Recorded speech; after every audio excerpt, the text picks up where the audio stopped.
रामचंद्राच्या सेवापूर्ती सोहळ्यानिमित्त संस्थेचे संचालक आदरणीय शिशिर निकम सर करतो। त्याचप्रमाणे आपल्या विद्यालयाचे प्राचार्य तसंच कैलासवासी वसंतराव भागवत माध्यमिक विद्यालय करंजगावचे मुख्याध्यापक आदरणीय शिरसाट सर, सोनानी सर, सर्व माझे ज्येष्ठ सहकारी विधी Nikam sir, PR Nikam sir, Jadhav sir, सर्वांनी व्यासपीठावरील सर्व मान्यवरांना मी विनंती करतो की आपल्या या सुंदर अशा सेवापूर्ती सोहळ्याचा प्रारंभ आपण रामचंद्र दादांनी ज्या विद्यादान केल्या जाणाऱ्या भूमीमध्ये आजपर्यंत सेवा दिली त्या विद्येच्या मंदिरात विद्येचं आराध्य दैवत माता सरस्वतीच्या पूजनाने या सोहळ्याची सुरुवात करावी। सर्व मान्यवरांना विनंती आहे की आपण माता सरस्वतीचं पूजन या ठिकाणी करावं आणि त्यानंतर आपण सेवापूर्ती सोहळ्याच्या कार्यक्रमाला सुरुवात करू।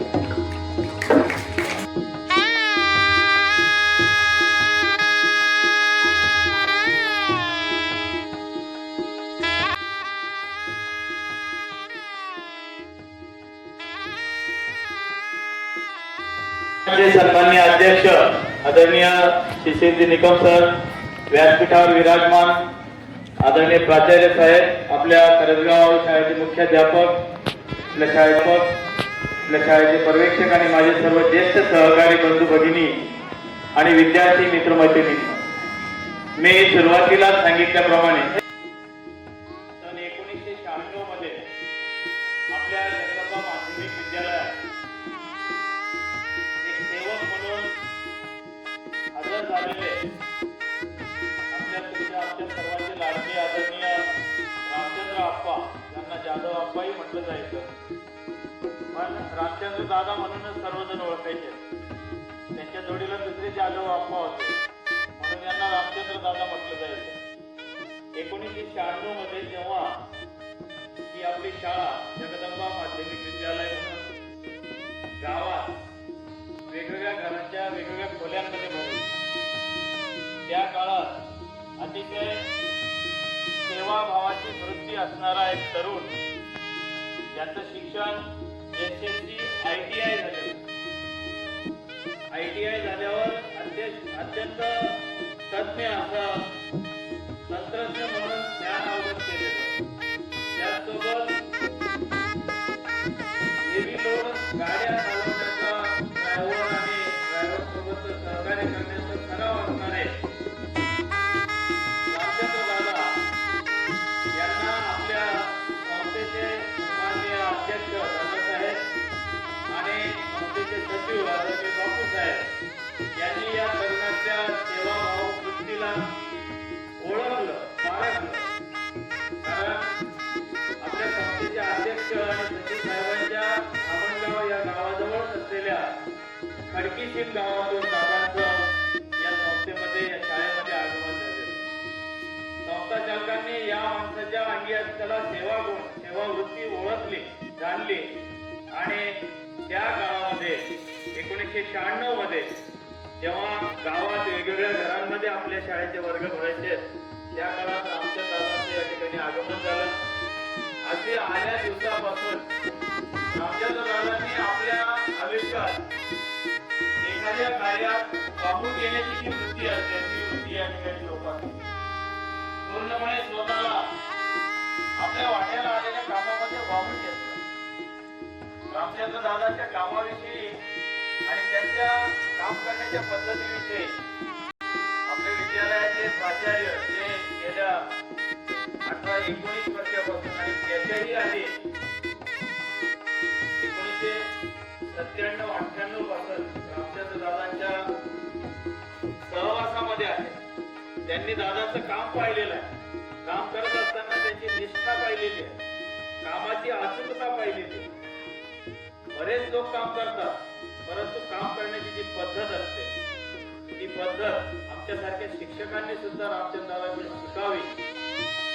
इतकी काम करण्याची सुंदर आणि अचूक पद्धत, विशेष करून त्यांच्या या सर्व कौशल्यांमुळे त्या काळात त्यांना सेवकाची ड्युटी ही कार्यालयात देण्यात आली आणि कार्यालयामध्ये करायचं जे काम अधिकारी किंवा कार्यालयातल्या सर्व हे महत्वाचे लेखे असतात, कागदपत्र असतात, त्या सर्व कागदपत्रांची व्यवस्थित मांडणी करणे, त्या सर्व कागदपत्रांचा योग्य वेळी योग्य ठिकाणी उपयोग करत असताना एका सेकंदात हवा असलेला कागद एवढ्या 10 कपाटांमधून रामचंद्र दादा मुख्याध्यापकाच्या टेबलावर याच्यासाठी खऱ्या अर्थाने माणसाच्या अंगी निष्ठा असावी लागते, अभ्यास करण्याची वृत्ती असावी लागते. शिक्षण कमी असलं तरी कोणीही अधिकाऱ्याला कशा पद्धतीने कागदपत्र सादर करावेत याचं ज्ञान रामचंद्र दादांनी आपल्या अनुभवातून संपादन केलं. दादांची सेवा ही फक्त कार्यालयामध्ये मर्यादित नव्हती. मग विद्यालयाची स्वच्छता असेल, विद्यालयामध्ये विविध उपक्रम किंवा कार्यक्रम होत असतील, त्या कार्यक्रमांमध्ये उपक्रमांमध्ये मांडणी कशी व्हावी, कार्यक्रम कसा सुंदर झाला पाहिजे, त्याच्यासाठी काय केलं पाहिजे, या सगळ्या गोष्टी अतिशय बारकाईने लक्षात घेऊन आपल्या सहकार्यांच्या आपल्या सोबत असलेल्या इतर सेवकांच्या मदतीने रामचंद्र दादा अतिशय उत्कृष्टपणे आपली जबाबदारी निभावतात. रामचंद्र दादा त्यांच्या कामातच तरबेज होते असं नाही, त्यांना सामाजिक भान देखील होते. गावातून येणारे पालक असते, विशेष करून रामचंद्र दादा हे एसटी कॅटेगरीतून येतात. आणि मला आठवतं मी ज्या दिवसापासून या शाळेत नोकरीला येतं त्या दिवसापासून रामचंद्र दादांनी एसटी कॅटेगरीच्या मुलांना आणि बालकांना शिक्षणासाठी प्रवृत्त करताना अनेक प्रकारचे प्रयोग, त्यांना मग साधं बोलून कळत नसेल तर त्या स्थानिक भाषेमध्ये त्या ठिकाणी बोली भाषेमध्ये त्या ठिकाणी दादा त्या लोकांना प्रवृत्त करायचे.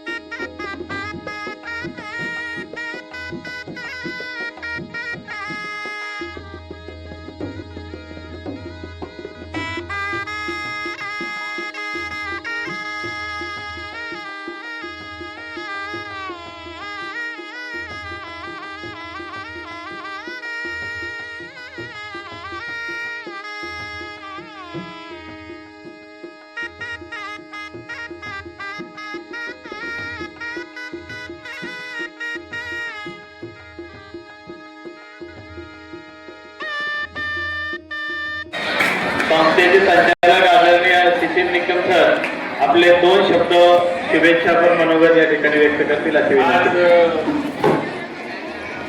मी सगळ्यांचा आभार मानतो.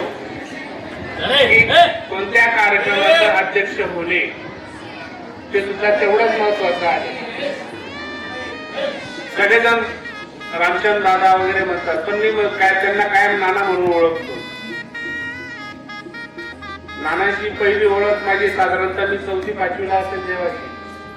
जेव्हा त्यांचा हात पकडला का शाळेत यायचं त्यावेळेला गावामध्ये वेगवेगळ्या वर्गांमध्ये आपले वर्ग भरायचे. त्यावेळेला नानांचं काम ऑफिस मधलं होतं. नानांकडून कोरे कागद घ्यायचे आणि ते दिवसभर टायपिंगच्या याच्यावर खेळत बसायचे. त्यानंतर हळूहळू नाना कोण आहे, त्याच्यानंतर आपल्या कुटुंबाशी कसा संबंध आला, कारण की एकदा नानांशी बोलणं झालेलं असताना कळालं की नाना एका ट्रकवर सुद्धा क्लीनर होते. तर बऱ्याच गोष्टी आहेत. सरांनी सर, वहाज सर यांनी जवळजवळ बऱ्याच गोष्टी सांगून दिलेल्या आहेत. मला काही सांगायचे शब्द उरलेले नाही.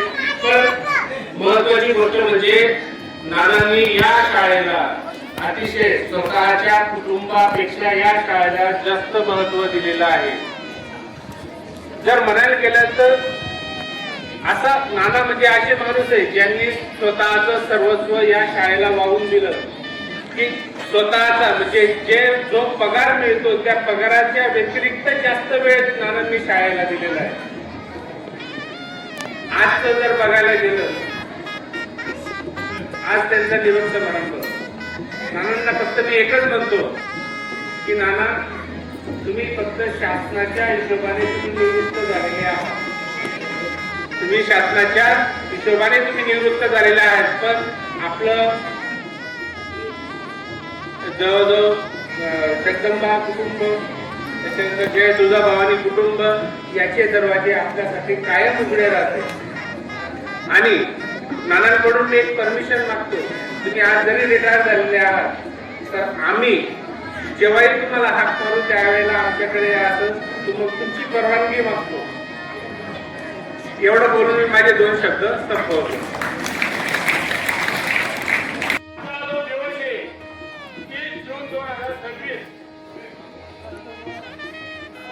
आपल्या विद्यालयाचे जे सेवक आहे तिथे कर्मचारी म्हणतो त्यांना रामचंद्र जाधव,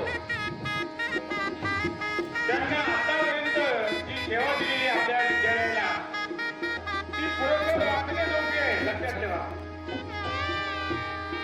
ती सेवकाची ड्युटी कशी करावी ते त्यांच्याकडून मला सुद्धा शिकायला मिळाले. लक्षात ठेवा, कारण की वाघ सरांनी एकदा आधी